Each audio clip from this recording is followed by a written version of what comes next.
Hello, genuine people! New day, new food. Ngayon, meron tayong itatry na trending. Yun ay ang onion boil. So, ito yung trending ngayon. Yung onion boil, irarap mo siya sa foil.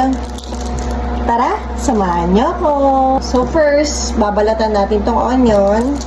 So, white onion to. Trending to, and mahilig ako sa onion. Kaya gusto ko siyang itry. And may din ako sa butter.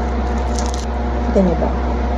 Kaya naugasan ko na siya. So, ang gagawin lang natin is gagawa lang tayo ng hole para doon natin ilalagay yung ating butter. Ayan na siya. May hole na tayong nagawa. And then, kukuha tayo ng foil. Lalagay na natin itong ating sibuyas, yung mga tira, lagay ko na rin sa gilid. Parang ipapasok lang natin yan. So, isushoot mo lang yan.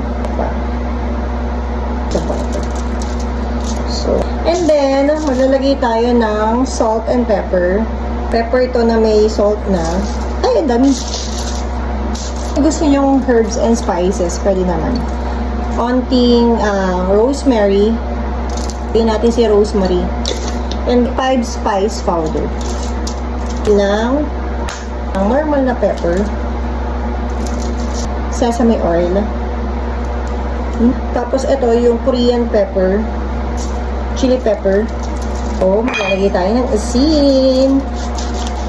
Ating air fryer for 30 minutes. Then, balikan ko kayo.